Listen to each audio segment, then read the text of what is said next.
যেখানে সবাই রাস্তায় বের হয়ে আন্দোলন করছে সেখানেই আমাদের পুলিশ প্রশাসন জাস্টিস দেওয়ার নাম করে। ভাবতে পারো সেই রাতে মেয়েটার চোখ থেকে জল না রক্তের বন্যা বইছিল, কিন্তু তার আওয়াজ কারো কানেই পৌঁছায় নাই। चश्मे को कूटा गया जिसके वजह से आंखों से खून निकल गया। মেরে তুই ডাক্তার হবি, করবি মানুষের সেবা, কোনো এক সেমিনার হলে মৃত্যুর সাথে লড়াই করবি, খোঁজিয়ে নেবে তোর কেবা। আর মা বাবাকে বলা হয় যে আপনার মেয়ে করেছে। तो लोग बोल ही दिया जो आपका लड़की कर दिया, आप लोग जल्दी आइए। ঘন্টা অপেক্ষা করার পর অনেক মানুষের কাছে অনেক রকম ভাবে রিকোয়েস্ট করে হাতে পায়ে ধরে তারপর তারা তাদের মেয়ে দেখতে পায়।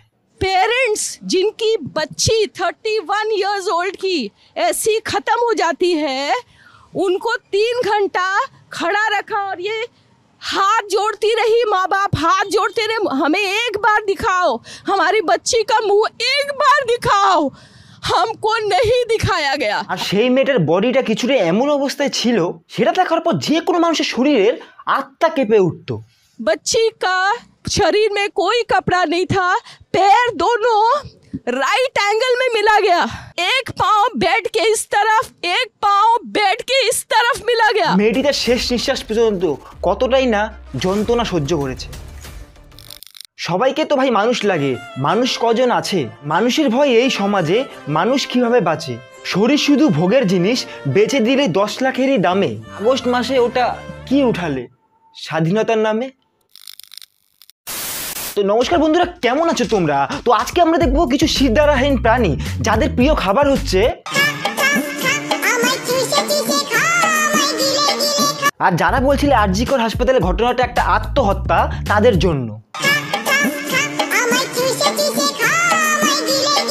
আর যারা বলছিল ওই মেয়েটি রাত্রেবেলা দায়িত্বজ্ঞানহীন ভাবে ওই রুমে যাবে কেন তাদের জন্য,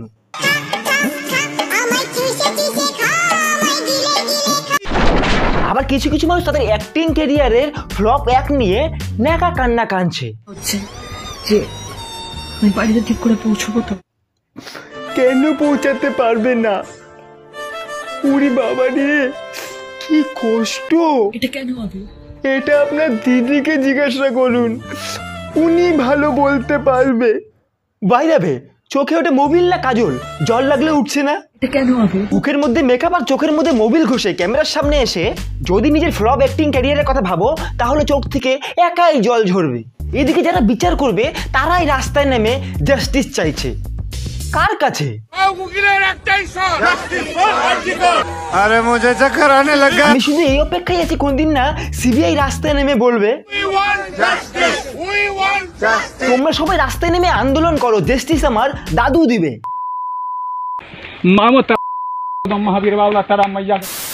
আর.জি. কর হাসপাতালের ভেতর চিকিৎসকের দেহ উদ্ধার, তারপর কেটে গেছে প্রায় 2 সপ্তাহ, কিন্তু এখনো জাস্টিস পায়নি অভয়া, এখনো ধরা পড়েনি আসল অপরাধী। পোস্টমর্টেম রিপোর্ট বলছে ধর্ষণ করে খুন করা হয়েছে ওই চিকিৎসককে। ইতিমধ্যেই এই বিষয়ে ভারতবর্ষ সহ গোটা বিশ্ব উত্তাল, পথে নেমেছে লক্ষ লক্ষ মানুষ। সুপ্রিম কোর্টের মতে কলকাতা পুলিশ এফআইআর দায়ের করতে গাফিলতি করেছে, কিন্তু প্রাথমিকভাবে এই ধর্ষণ এবং খুনকে কেন আত্মহত্যা বলে চালানোর চেষ্টা হয়েছিল? কেন তড়িঘড়ি ওই চিকিৎসকের দেহকে সৎকার করে দেওয়া হলো? আর ঠিক কোন কারণে ক্রাইম স্পটের ঠিক পাশেই তাড়াতাড়ি ভেঙে চুরে শুরু হলো হাসপাতাল সংস্কারের কাজ?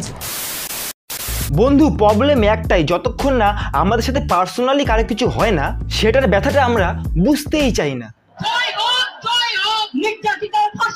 কি আবার স্টেজে উঠে স্ক্রিপ্ট গুলিয়ে ফেলেছে। এতদিন বাংলায় মা বোনেদের সম্মানের দাম ছিল 1000 টাকা, এখন মা বোনেদের প্রাণেরও রেট ফিক্স হয়ে গেছে 10 লাখ টাকা।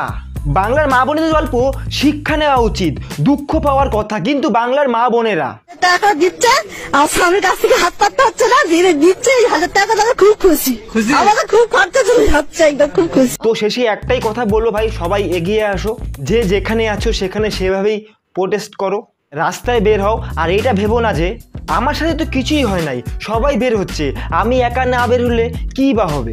অনেক কিছুই হবে আর অনেক কিছুই হওয়া সম্ভব। ওকে চলো, বাই বাই।